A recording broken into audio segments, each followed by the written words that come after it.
Good morning everyone. Last lecture में हमने पूरा स्ट्रेन गेज के टाइप्स पढ़ लिए थे कि कौन कौन से टाइप के हम लोग स्ट्रेन गेजेस हम लोग रियल वर्ल्ड में यूज करते हैं। नाउ स्ट्रेन गेजेस तो कंप्लीट हो गया। अब हमारा एंगुलर रोटेशन। एंगुलर रोटेशन का मतलब क्या है? जैसे आप मान लेते हैं कोई एंगुलर कुछ भी गोल घूम रहा है, पहिया पहिया घूम रहा है या कुछ भी घूम रहा है, तो उसमें आपका एक एंगुलर मोशन होगा। तो वो एंगुलर मोशन रोटेशन को हम लोग कैसे मेजरमेंट करते हैं उसका? तो उसके लिए हम लोग एक टैको जनरेटर यूज होते हैं। तो टैको जनरेटर क्या है, क्या करते हैं कि रोटेशनल मोशन को आपका कन्वर्ट कर देते हैं इलेक्ट्रिकल में, इलेक्ट्रिकल आउटपुट में कन्वर्ट कर देते हैं। तो एंगुलर रोटेशन के लिए हम लोग टैको जनरेटर का यूज करते हैं।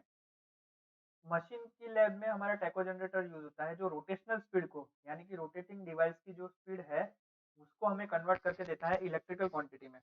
यानी हम लोग को दिशा बताता है। जैसे कि हम लोग मशीन की स्पीड के लिए हम लोग जो यूज करते हैं मेजरमेंट करने के लिए, वो एक तरीके का टैको जनरेटर है हमारा। ठीक है, यानी हम उसे कह सकते हैं कि एक तरीके का टैकोमीटर है।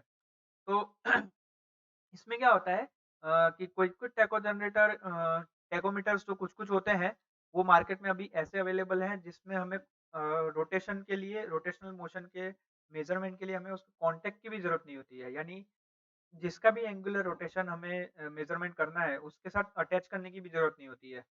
फिजिकली अटैच उससे करने की जरूरत नहीं होती है। लेजर से भी हम लोग कर सकते हैं। तो इस तरीके से हम लोग एंगुलर रोटेशन हम लोग मेजर करते हैं। तो जो इलेक्ट्रिक इलेक्ट्रोमैग्नेटिक टैकोमीटर जनरेटर, यानी इन शॉर्ट में हम उसे टैको जनरेटर कहते हैं, तो वो हम यूज करते हैं। तो देखिए, तो टैको जनरेटर क्या है? टैको जनरेटर सिंपली क्या है, एक इलेक्ट्रोमैग्नेटिक डिवाइस है, या फिर आप उसे कह सकते हैं कि इलेक्ट्रोमैग्नेटिक ट्रांसड्यूसर है जो आउटपुट वोल्टेज आउटपुट जनरेट करता है in proportional to shaft speed. Okay. तो दो तरीके के हमारे पास टैको जनरेटर अवेलेबल है। एक है हमारा डीसी टैको जनरेटर और एक है हमारा एसी टैको जनरेटर। तो पहले हम लोग डीसी टैको जनरेटर के बारे में देख लेते हैं कि डीसी टैको जनरेटर क्या है, उसका कंस्ट्रक्शन क्या होता है। ठीक है, जैसे आपको मैं फिगर बता देता हूँ, ये देखिए। तो इसमें क्या होता है कि आप परमानेंट मैग्नेट होता है। देखिए, यहाँ पे आपका एक परमानेंट मैग्नेट है, ये वाला। ठीक है, इसके अंदर भी परमानेंट मैग्नेट होता है। ये आपका एक परमानेंट मैग्नेट है, सॉरी। ये एन आपका और ये एस आपका, ये परमानेंट मैग्नेट है। ये आपकी ये आपकी एक तरीके से आप कह सकते हैं कि आर्मेचर है। ओके। तो आर्मेचर जो है वो मशीन के साथ कपल होती है जिसका आपका स्पीड को मेजर करना होता है। तो जैसे आर्मर आर्मेचर है आपका, वो फील्ड के अंदर रिवॉल्व्स करता है, तो परमानेंट मैग्नेट के कारण क्या होता है, ईएमएफ जनरेट होता है। और ये ईएमएफ आपके डायरेक्टली प्रोपोर्शनल होता है किसके? Product of flux and speed. इसीलिए जो ये फ्लक्स है परमानेंट मैग्नेट का, वो कांस्टेंट होता है। यानी ईएमएफ जो होता है आपका, यानी ई कह सकते हैं आप, वो हमारा क्या होता है, डायरेक्टली प्रोपोर्शनल होता है फ्लक्स के, जो जनरेटेड फ्लक्स है उसके और स्पीड के। ठीक है, स्पीड के दोनों के प्रोपोर्शनल होता है। तो इसीलिए परमानेंट मैग्नेट में जो आपका फ्लक्स होता है वो आपका कांस्टेंट होता है, क्योंकि इसका मैग्नेटिज्म आपका कांस्टेंट है, इसीलिए आपका फ्लक्स आपका डायरेक्टली प्रोपोर्शनल है। तो हम इसे एज अ हम लोग क्या कर सकते हैं, जो हमारा फाई है उसे कांस्टेंट ले सकते हैं। तो अब हमारा ईएमएफ कहाँ डायरेक्टली किसके साथ प्रोपोर्शनल है? स्पीड के साथ। तो जैसे जैसे आपकी स्पीड बढ़ेगी वैसे वैसे आपका ईएमएफ बढ़ेगा और वैसे वैसे आपका आउटपुट भी बढ़ेगा, और उसके अकॉर्डिंगली आपका आउटपुट कम भी होगा। ओके। अगर मैग्नेटिक फील्ड और वाइंडिंग के बीच में कोई रिलेटिव मोशन नहीं है तो आउटपुट वोल्टेज हमारा जीरो मिलेगा। ठीक है, लेकिन जैसे ही आपकी रोटर की स्पीड इंक्रीज होगी वैसे ही आपकी relative motion between the magnetic field and winding वो भी आपकी बढ़ जाएगी। तो आउटपुट वोल्टेज जो है आपका वाइंडिंग के अंदर जो आपका प्रोड्यूस हो रहा है वो भी आपके प्रोपोर्शनल होगा, किसके? स्पीड के प्रोपोर्शनल होगा। ठीक है, ये कहाँ से आया relation? E is directly proportional to phi और एन है, ये परमानेंट मैग्नेट है इसीलिए इसका फाई हम लोग कांस्टेंट ले सकते हैं। इसीलिए ई हमारा जो जनरेटेड ईएमएफ वो डायरेक्टली प्रोपोर्शनल टू स्पीड होता है। ओके। तो इसी तरीके से अगर ईएमएफ बढ़ेगा तो स्पीड बढ़ेगी, और ईएमएफ कम होगा तो स्पीड भी कम होगी। तो जैसे-जैसे आपकी स्पीड इंक्रीज़ होगी वैसे-वैसे आपका ईएमएफ अकॉर्डिंगली आपका बढ़ेगा और स्पीड कम होगी तो अकॉर्डिंगली आपका ईएमएफ कम होगा।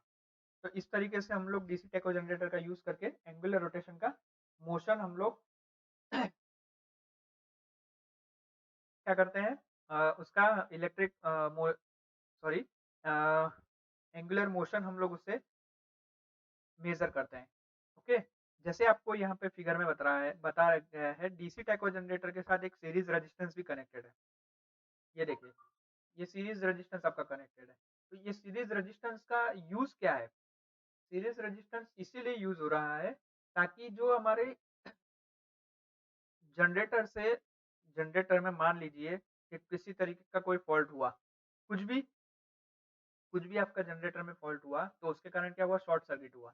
शॉर्ट सर्किट हुआ तो उसके कारण क्या है हाई करंट फ्लो करेगा। तो ये हाई करंट को लिमिट करने के लिए हम लोग रेजिस्टेंस का यूज़ करते हैं यहाँ पे।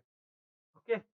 ताकि क्या है कि इसके साथ जो जनरेटर के साथ आपके जो कनेक्टेड डिवाइसेज़ हैं, जैसे आपका वोल्ट मीटर हो गया, एमीटर हो गया, तो वो क्या है आपका, वो नुकसान ना हो उसपे। किसी भी तरीके का नुकसान ना हो। ओके? इसीलिए हम लोग यहाँ पे वेरिएबल रेजिस्टेंस का यूज़ करते हैं। यहाँ पे डीसी टेको जनरेटर में क्या है आपका, कम्यूटेटर और ब्रश जो होते हैं वो आपके रोटर के साथ फिक्स होते हैं। जो हमारे यूज़ होता है काहे को एसी वोल्टेज को डीसी आउटपुट वोल्टेज में कन्वर्ट करने के लिए, ठीक है? और मेन चीज़ क्या है, ये जो इस टाइप के टैकोमीटर में हमारी स्पीड की रेंज कितनी होनी चाहिए 10 से लेके 5000 आरपीएम तक। इतनी इतनी अगर स्पीड हुई तो आप मेज़रमेंट कर सकते हैं, ओके? तो कुछ एडवांटेजेस और डिसएडवांटेजेस है टैको जनरेटर के तो वो भी देख लेते हैं। तो एडवांटेजेस क्या है? तो डायरेक्शन ऑफ रोटेशन है वो डायरेक्टली इंडिकेट करती है by the polarity of output voltage, okay? तो इससे क्या होगा अगर हमें डायरेक्टली अगर पोलैरिटी को इंडिकेट कर रही है, इससे मतलब क्या होगा जैसे हमें 1 से 2 से 1 या 2 या 3 उससे ज़्यादा हमें मोटर कनेक्ट करने की ज़रूरत है। तो हम क्या कर सकते हैं, पोलैरिटी होने के कारण क्या होगा, ईज़िली हम लोग उसे कनेक्ट कर सकते हैं। ओके, ये थोड़ा मेन एडवांटेज है और सेकंड एडवांटेज क्या है, आउटपुट वोल्टेज है वो हमारा 10 मिलीवोल्ट पर RPM and can be measured with conventional type of DC voltmeter. Conventional type of DC voltmeter के साथ हम लोग उसे मेज़र कर सकते हैं। तो ये सिंपल तरीका है, डीसी टेको जनरेटर का यूज़ करने के लिए बहुत ही सिंपल तरीका है। इसी तरीके से हम लोग डीसी टेको जनरेटर से एंगुलर रोटेशन हम लोग मेज़रमेंट कर सकते हैं। कुछ एडवांटेजेस हैं तो कुछ डिसएडवांटेजेस भी है। जैसे यहाँ पे डिसएडवांटेज क्या है, ब्रशेज़ जो है स्मॉल टेको जनरेटर में, वो क्या करते हैं, प्रॉब्लम क्रिएट करते हैं। ठीक है? इसीलिए कम्यूटेटर और ब्रश को पीरियोडिकली मेंटेनेंस की ज़रूरत होती है। ब्रश क्या होता है, ब्रश हमारा टैको जनरेटर अगर चलता है तो ब्रश हमारा घिसता जाता है। तो घिस रहा है इसीलिए क्या है कि पार्किंग भी हो रही है। पार्किंग अगर हो रही है तो उससे क्या है कम्यूटेटर को भी हमें नुकसान हो सकता है। तो इसीलिए हमें कम्यूटेटर और ब्रश को पीरियोडिकली मेंटेनेंस के लिए रखना पड़ता है। तो ये एक थोड़ा डिसएडवांटेज है उसका। सेकंड डिसएडवांटेज क्या है उसका? The input resistance of meter should be very high as compared with the output resistance of tacho generator. This is required to limit the armature current to a small value. Input जो resistance हमने यहाँ पे connect किया था, जैसे आपको figure में बताया है, तो वो क्या है आपका हाई है। किससे हाई है? आउटपुट रेजिस्टेंस जनरेटर का जो आउटपुट में जो रेजिस्टेंस है उससे हाई है। तो इसके कारण क्या होता है लॉसेस बढ़ जाते हैं। लॉसेस अगर बढ़ जाते हैं तो क्या है आपको एफिशिएंसी कम हो जाती है। ओके, तो ये भी आपका एक डिसएडवांटेज है। तीसरा डिसएडवांटेज क्या है? अगर आपका आर्मेचर करंट लार्ज है और आपका जो परमानेंट मैग्नेट का फील्ड जो प्रोड्यूस हो रहा है, तो वो अगर डिस्टॉर्ट हो जाता है, मान लीजिए किसी भी तरीके से ये आपका ये जो आपका नॉर्थ पोल है या साउथ पोल है, उसमें से कोई भी एक पोल आपका डिस्टॉर्ट हो जाता है, तो उसके कारण क्या होगा जो फील्ड प्रोड्यूस हो रहा है, वो आपका डिस्टॉर्ट हो जाएगा, यानी खत्म हो जाएगा। तो उसके कारण क्या है आपका जो डीसी टैको जनरेटर की जो आउटपुट है, वो नॉन लीनियर हो जाएगी। यानी जो आपको आउटपुट मिलना चाहिए वो आउटपुट आपको नहीं मिलेगा। तो ये भी एक तरीके का डिसएडवांटेज है।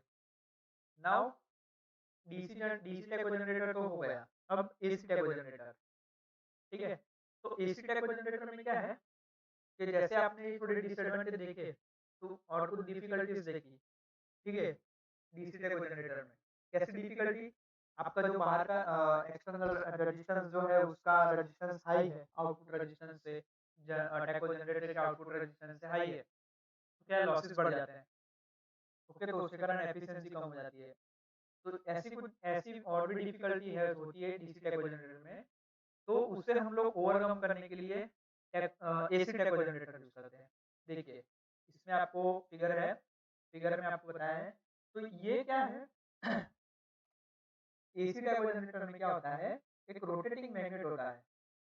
या तो ये जो रोटेटिंग मैग्नेट होता है या तो आपका परमानेंट मैग्नेट होता है या तो फिर आपका इलेक्ट्रोमैग्नेट होता है, ठीक है। और जो कॉइल होती है स्टेटर पे, स्टेटर पे बांधी होती है, स्टेटर पे बनी होती है, इसलिए जो कम्यूटेटर वाली जो प्रॉब्लम थी, यानी कम्यूटेटर पे आप जो आपका जो कम्यूटेटर था और ब्रश वाली जो प्रॉब्लम थी वो ओवरकम हो जाती है, क्योंकि यहाँ पे जो है आपकी जो कॉइल है वो कहाँ पे वाउंड की जा रही है, स्टेटर पे वाउंड की जा रही है। ओके, और जो मैग्नेट मैग्नेट के रोटेशन के कारण जो ईएमएफ इंड्यूस हो रहा है स्टेटर कॉइल में, तो इसमें इसका जो एम्पलीट्यूड है या फिर इसकी जो फ्रीक्वेंसी है, तो ये जो ईएमएफ है आपका, ठीक है, एम्पलीट्यूड और फ्रीक्वेंसी वो दोनों प्रोपोर्शनल होती है किसके, स्पीड ऑफ द रोटेशन के, ठीक है। स्पीड ऑफ द रोटेशन के डायरेक्टली प्रोपोर्शनल होती है, एन के डायरेक्टली प्रोपोर्शनल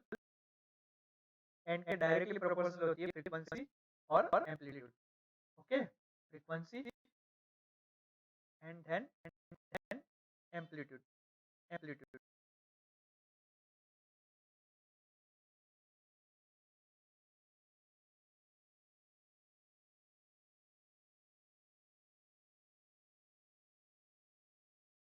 ओके,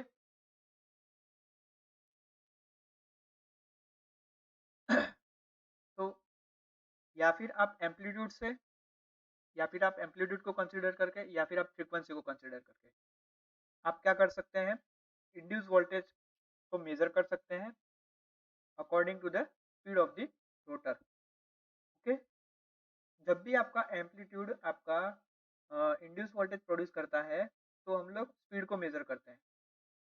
कैसे मेजर करते हैं वो आपको यहाँ फिगर में बताया है। देखिए, आप क्या करते हैं, उसे आप उसे एसी टैको जनरेटर से यहाँ से आपका करंट पास हुआ, देन उसे हम लोग ब्रिज रेक्टिफायर, ये ब्रिज सर्किट है, तो ब्रिज सर्किट क्या करती है, रेक्टिफायर सर्किट है, तो ये क्या करती है, एसी को डीसी में कन्वर्ट करती है।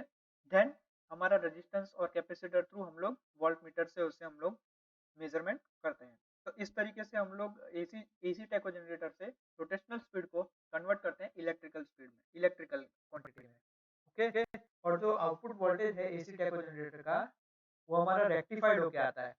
देखिए, ये आपको ये जो ब्रिज सर्किट है आपकी, ये वाली जो ब्रिज सर्किट है, इससे आपका एसी टू डीसी कन्वर्ट होगा, AC to DC convert. Okay, तो इस तरीके से हम लोग एसी टैको जनरेटर का यूज करते हैं। नाउ एसी टैको जनरेटर के बाद उसके कुछ हम दोनों की कंपैरिजन देख लेते हैं, एसी टाइप और डीसी टाइप का टैको जनरेटर में। तो कुछ पैरामीटर्स हैं, जैसे आउटपुट है आपका, तो एसी टैको जनरेटर में क्या है आपका, एसी वोल्टेज आउटपुट मिलता है proportional to the speed of its mover. और डीसी टैको जनरेटर में क्या है, give the accurate DC voltage output proportional to the speed of its mover, ठीक है। एप्लीकेशन क्या है एसी टैको जनरेटर की, they are generally used in applications for the indication and display purposes. Okay, और DC tacho generator का application क्या है, they are widely used in application for feedback and display purpose. ये indication के purpose आता है, DC tacho generator आपके feedback के पर्पस काम आता है। डिसएडवांटेजेस क्या है, no problem of brush friction, so no maintenance is of, no maintenance problem, इसमें कोई मेंटेनेंस प्रॉब्लम नहीं है। लेकिन डीसी टैको जनरेटर में क्या है, ब्रश ब्रश होने के कारण क्या है, हमारा मेंटेनेंस प्रॉब्लम आता है। ठीक, करंट करंट की वैल्यू क्या रहेगी, अप टू 50 मिली एम्पियर, लेकिन यहाँ पे डीसी टैको जनरेटर में करंट की वैल्यू क्या रहेगी, up to 200 milli ampere. Speed क्या रह सकती है एसी टैको जनरेटर की, अप टू 4000 आरपीएम। और डीसी टैको जनरेटर में हम लोग कितनी तक की स्पीड मेजर कर सकते हैं, अप टू 10,000 आरपीएम। वोल्टेज की वैल्यू कितनी रहेगी, ये 4 वोल्ट से हम लोग 40 वोल्ट पर 1000 आरपीएम, और डीसी टेको जनरेटर में 4 वोल्ट से 200 वोल्ट पर 100 आरपीएम। ठीक, तो मोर एक्यूरेट हमारा जो डीसी टेको जनरेटर है, मोर एक्यूरेट हमारा डीसी टेको जनरेटर है। लेकिन ये जो ब्रशेस के कारण जो आपका ब्रशेस के कारण जो आपके लॉसेस होते हैं, ओके, और मेंटेनेंस रिक्वायर्ड होता है कम्यूटेटर का और ब्रश का दोनों का, इसलिए हम लोग मैक्सिमम हम लोग एसी टेको जनरेटर का यूज करते हैं। ओके, नाउ नेक्स्ट टॉपिक है हमारा एक्सेलरेशन का मेजरमेंट है बाय पाइजो इलेक्ट्रिक।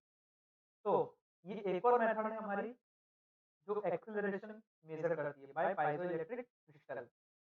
ठीक है, तो जब भी हम लोग फोर्स अप्लाई करते हैं पाइजो इलेक्ट्रिक क्रिस्टल पे, तो हमारा चार्ज होता है डेवलप होता है।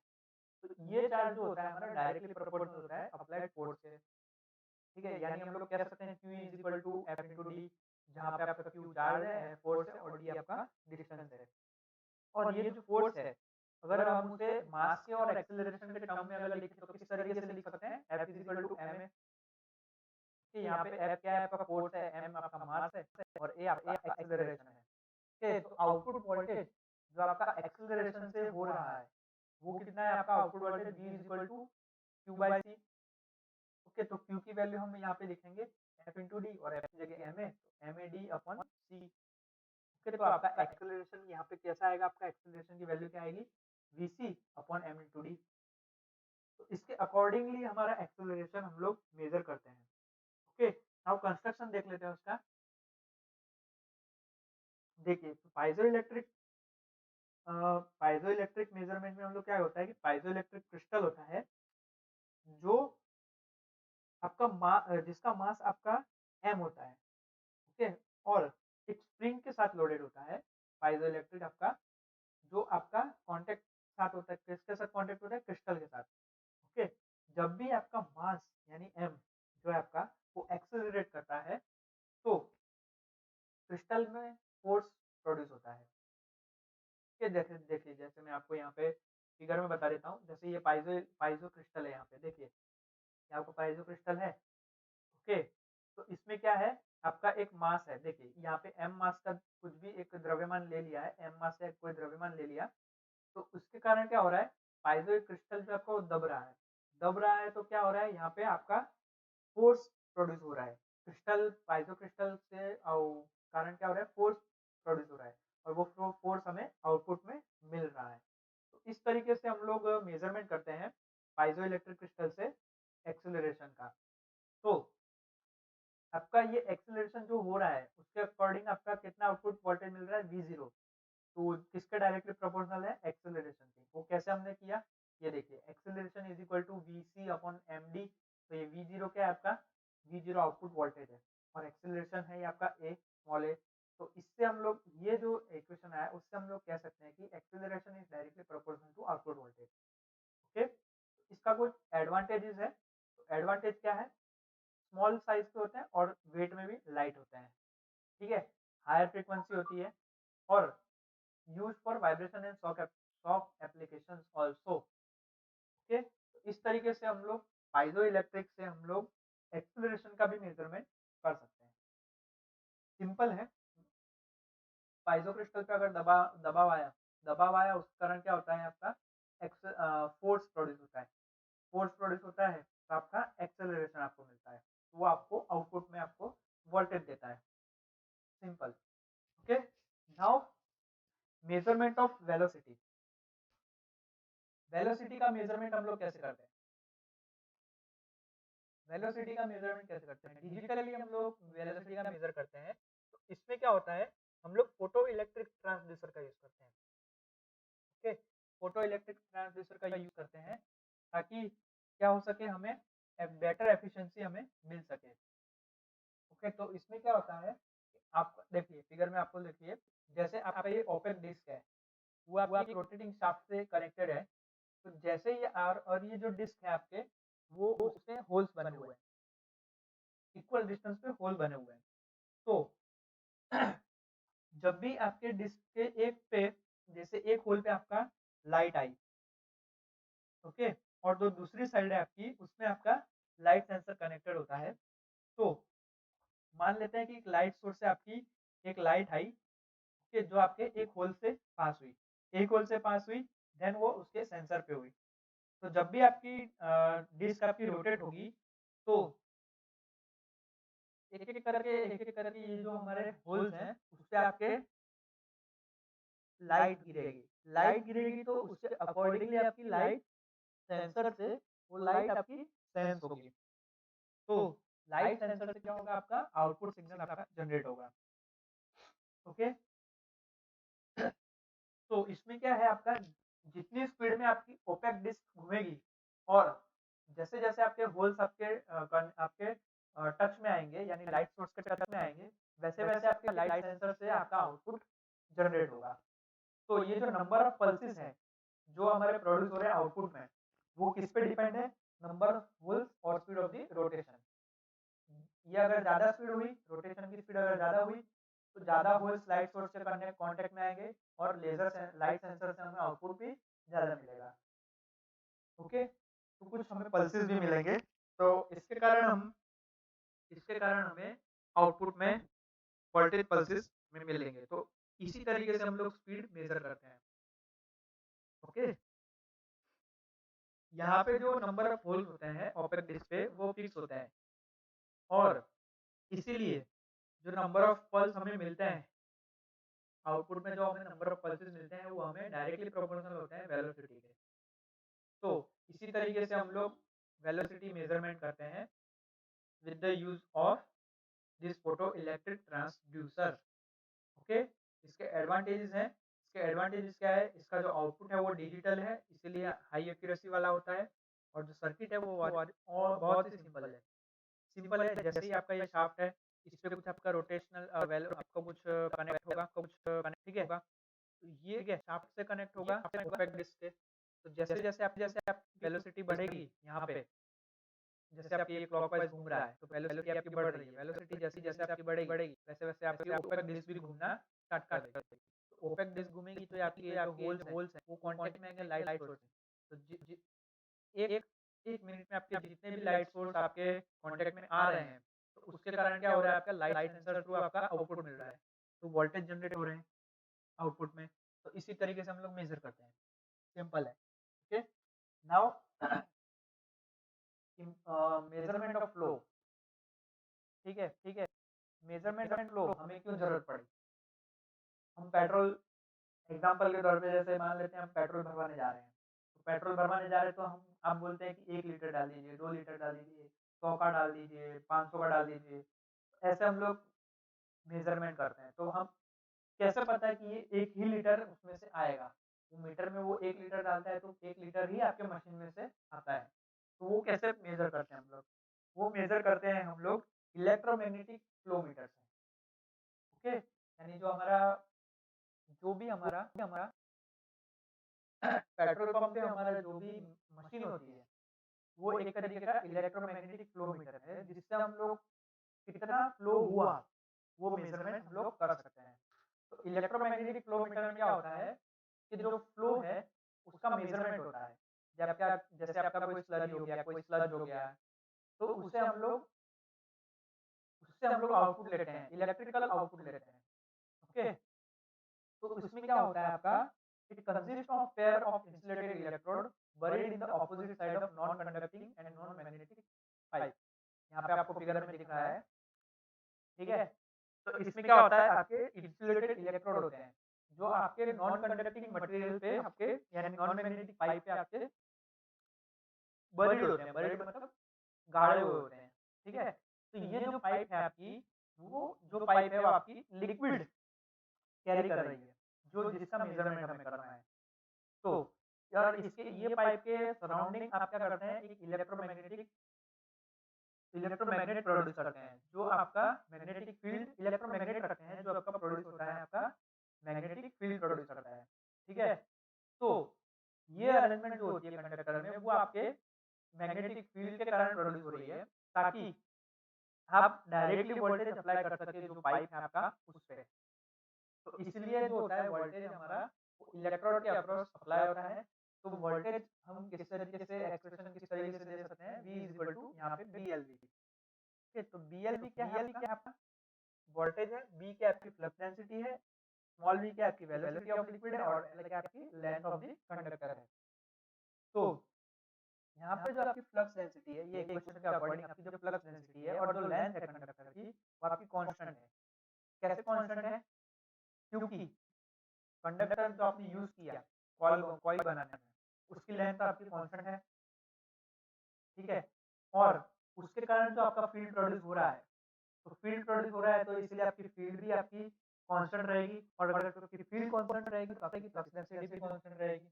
इसलिए यहाँ पे फ्लक्स डेंसिटी और लेंथ आपकी कांस्टेंट है। तो जो वोल्टेज अपीयर हो रहा है अक्रॉस द इलेक्ट्रोड, वो डायरेक्टली प्रोपोर्शनल है किसके, वेलोसिटी के, यानी v के। ओके, देखिए ये आपका पाइप है, ये आपका पाइप है, ठीक है, ये आपका पाइप बताया आपने ये, और इसके आसपास क्या किया है, एक इलेक्ट्रोमैग्नेट बना दिया है जो आपका मैग्नेटिक फील्ड प्रोड्यूस करेगा। तो जितना फ्लो यहाँ से होगा उसके अकॉर्डिंगली आपको वोल्टेज आउटपुट में मिल जाएंगे, क्योंकि यहाँ पे फ्लक्स डेंसिटी और लेंथ जो है आपकी यानी जो आपने कॉइल बनाए उसकी लेंथ आपकी कांस्टेंट है। ठीक, तो उसके कुछ एडवांटेजेस हैं। एडवांटेजेस क्या क्या है, जैसे it can measure flow in pipe in any of any size. क्यों, क्योंकि हमारे पास इलेक्ट्रोमैग्नेट है, इसलिए कोई दिक्कत नहीं है। सेकंड क्या है, there is no limitation of flow of liquid. ये फ्लो है एफ है यहाँ पे, लिमिट कोई लिमिट नहीं है, कितना भी लिक्विड फ्लो हो जाए ये आपको मेजरमेंट करके देगा। ओके, और थर्ड क्या एडवांटेज उसका, output is not affected by viscosity, temperature and pressure. Okay, तो इसीलिए ये तीन एडवांटेजेस के कारण ही हम लोग इलेक्ट्रोमैग्नेटिक फ्लो मीटर का यूज करते हैं for the measurement of flow. Now next topic है हमारा मेजरमेंट ऑफ टॉर्क। टॉर्क का मेजरमेंट कैसे करते हैं, ठीक है।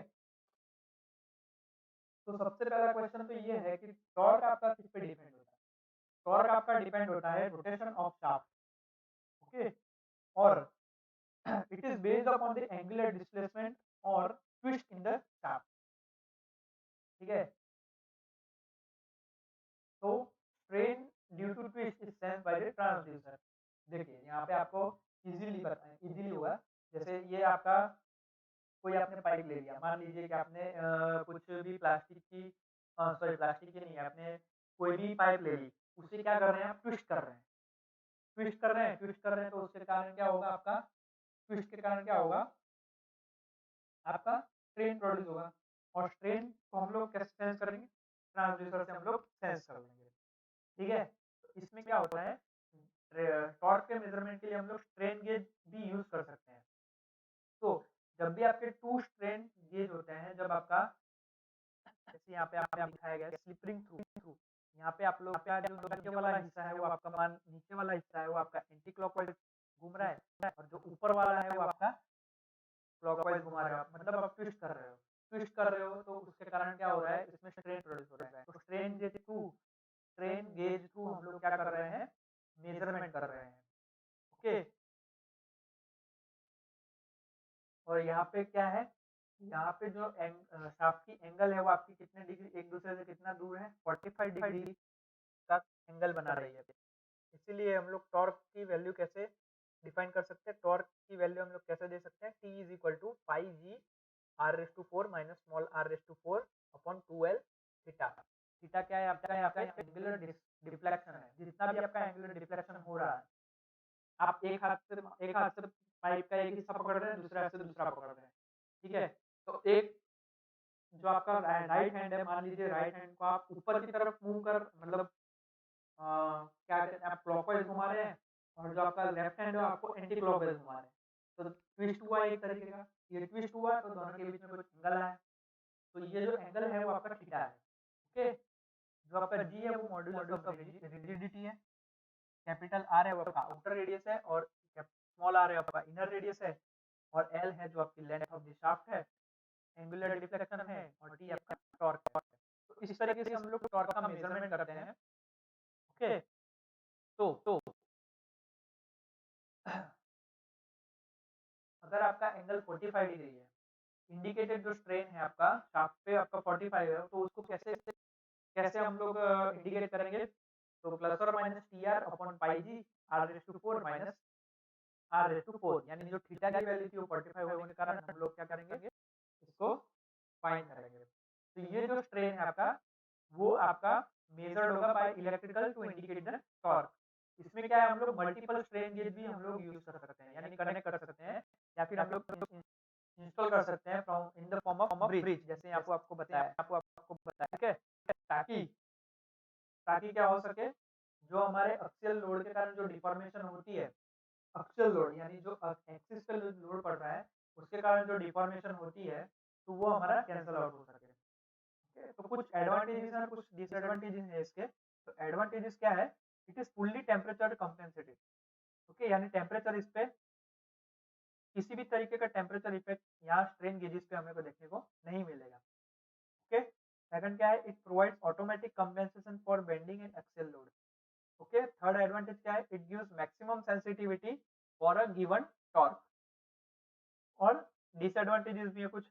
डिसएडवांटेज क्या है? Due to the displacement the connection of the bridge circuit is not easier.